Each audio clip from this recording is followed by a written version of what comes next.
Greetings, my fellow meme consumers. I have just seen Eyes Without a Face, directed by some French guy, released I think 1960. I didn't look this up beforehand. I'm sorry. I just started this review.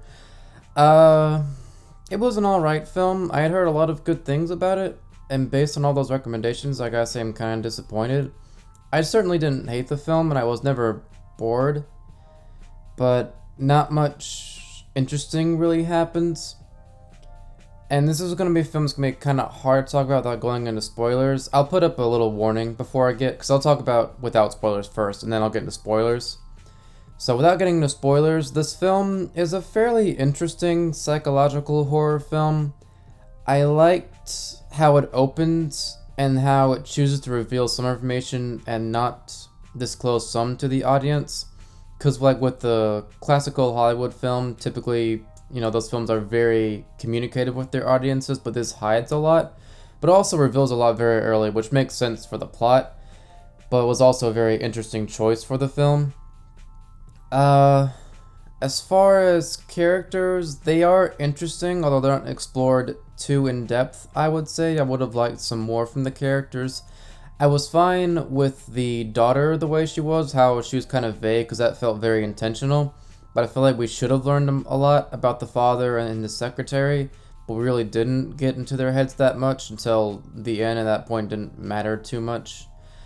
The people they abducted, I would like to have known more about, but that part doesn't affect the movie as much. It's just the father and the secretary. I would have liked to know more about them, because they seem to be very interesting. This film seemed to be very interested in them as well, but it didn't go too much into them. This film, like what it portrays, I guess would be considered like controversial for the time, but today it kind of looks ridiculous, to be honest, and that's where I'm gonna have to go ahead and get into spoilers. Because what should be the main selling point of this film is the prosthetics and the makeup, because now that I can go into spoilers, this film is about a father who abducts girls and removes their faces so he can give it to his daughter who is horribly deformed. And this would be sort of, not necessarily like a gross out horror, but just a very disturbing blood sort of thing. But none of it's very convincing. Like when it shows the daughter's face, it's blurred because if it wasn't blurred, it wouldn't be very convincing. When they remove the first girl's face, it's clearly just like they smeared blood on her face, and they like quickly fade away once they remove the skin. Which the actual like face thing, that will actually look very good, but once they take it off, you can clearly tell like what they did, and it just kind of ruins everything that came before it. Once they put bandages on the girl, you can see skin where it showed them remove skin in the previous scene. It's little things like that that just kind of ruin the film. Not ruin, but take you out of the film and prevent it from being as good and as disturbing, as horrific as it could be. Because it's a very interesting idea.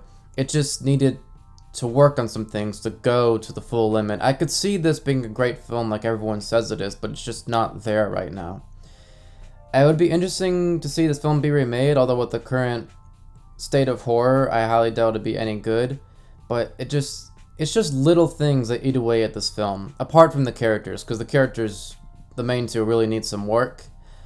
There does seem to be a lot of filler, which in one hand builds atmosphere, because it's like these like long stretches of them walking around. I did initially like how they decided not to reveal what the girl's face looked like, but then when it is revealed, like I said, the image is blurred, and so it's kind of disappointing. It doesn't have the effect it should have, because they like have her laying face down, they give her a mask, and the mask was actually probably my favorite part of the film. It is a genuinely disturbing mask, as well as a sequence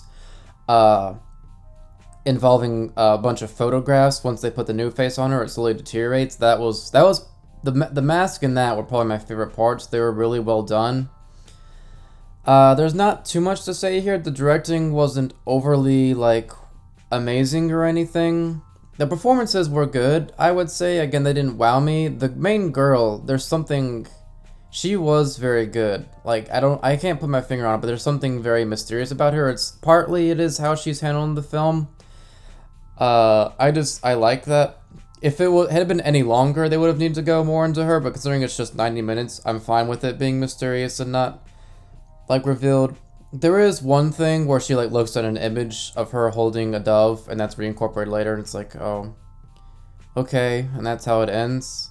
I did like how all the dogs attacked the man. That was cool. It was like what I wanted out of the film White God, which if you haven't seen, I wouldn't recommend. I'm actually going to end up giving them the same rating, but just because White God is such a bizarre film, that's the only reason I gave it a C, which is what I'll give this film. It's a C. It's not bad, but it's not overly good, I would say. It has a lot of work. I never really felt anything during the film, except when she puts the mask on, she walks around, it's like, oh, that's kind of creepy. And that's the most I got of this film. Nothing really, apart from the prosthetics I mentioned, nothing was really, like, insulting to my intelligence, I would say. Which is what spares it from getting a D. But yeah, I would recommend it, since it's only 90 minutes. It's good for what it is, but what it is isn't really that great in my opinion. Yeah, those are my basic thoughts. If you disagree, I'd be interested to hear, like, what you got of this film that I didn't, if you disagree with the prosthetics or anything like that, because that was really where I was hoping the film would succeed, but it just was, oh, it was alright. Yeah, there's not much else to say. Bye, I guess.